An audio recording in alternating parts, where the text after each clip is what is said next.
Olá, tudo bem com você? Certa vez, um aluno de terceiro ano colegial, preparatório para entrar na universidade, preparatório para prestar vestibular e hoje associadamente ao chamado Enem, quer dizer, um aluno pretendente a entrar na universidade, aluno do terceiro ano do segundo grau. Esse aluno me procurou durante o recreio, num dos colégios em que eu dava aula, com uma pergunta que eu achei interessantíssima. Ele chegou para mim e questionou o seguinte: professor, se eu quero fruta, eu tenho frutaria, pão, padaria, mármore, marmoraria, leite, leiteria. E me desfiou uma série de outras palavras que até me fogem aqui à cabeça nesse momento, com essa terminação aria, mas que tem tudo a ver com a palavra que dá origem. Pão, padaria, leite, leiteria, fruta, frutaria, tabaco, tabacaria. Aí me perguntou, mas se eu quero carne, o que tem a ver carne com açougue? A palavra açougue não tem nada a ver com a palavra carne. Aí eu achei muito interessante e bastante pertinente aquela pergunta do aluno. Eu ri bastante daquilo, achei muito engraçado, até um aluno de terceiro ano, coisa rara, um aluno com esse tipo de questionamento.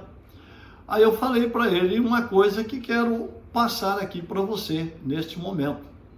Eu expliquei um detalhe simples, é que a língua portuguesa, a nossa bela língua portuguesa, é derivada do latim. Ou seja, é uma língua neolatina.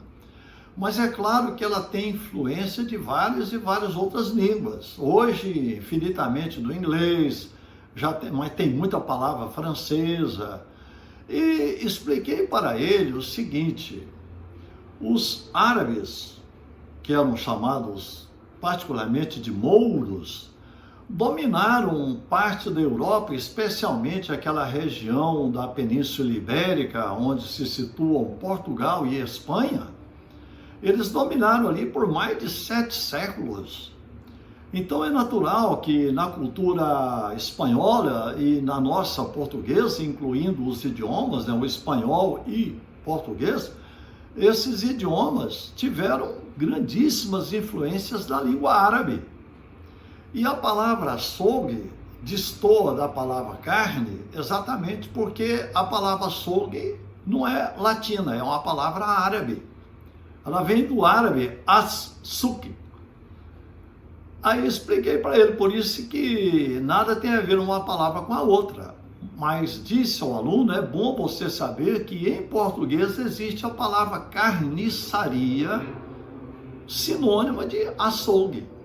Aí é que o aluno ficou espantado de vez e falou, mas professor, carniçaria não tem a ver, não é com defunto, é com necrotério. Aí eu expliquei para ele, esse é um sentido pejorativo que a palavra ganhou ao longo do tempo. Mas em português clássico, carniçaria é sinônima, a palavra é sinônima de açougue. Tanto é que em espanhol a palavra predominante é a palavra carniceria para açougue. Aí o aluno achou muito interessante aquilo, falou, então eu entendi, o problema é que essa palavra açougue é árabe. Eu falei, sim, é árabe, por isso que destoa. Mas lembrando que existe a palavra carniçaria que entraria nesse rol de palavras que você disse.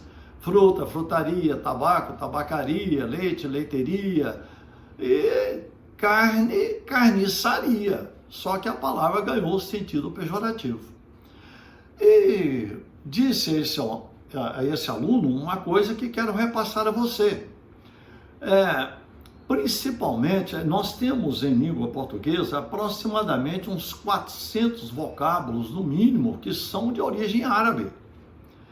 E se você pegar qualquer dicionário e verificar principalmente palavras com a inicial al, como álgebra, algarismo, alcânfora, alcorão, alfaiate, alface, essas palavras com esse al são todas de origem árabe. Pegue o dicionário e observe, você vai ver isso.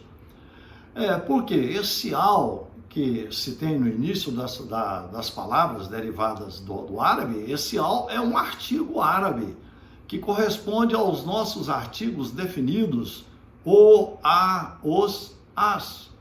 E ao artigo do inglês, que quer dizer o, a, os, as.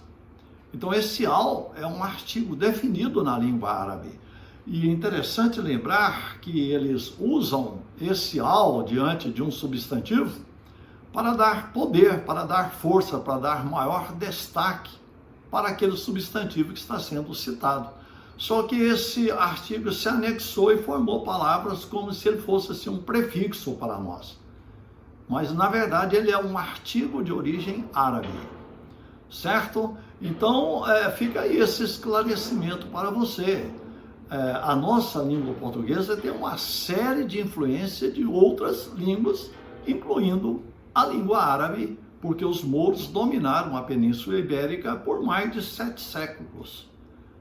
É isso aí, um abraço para você, até o nosso próximo encontro.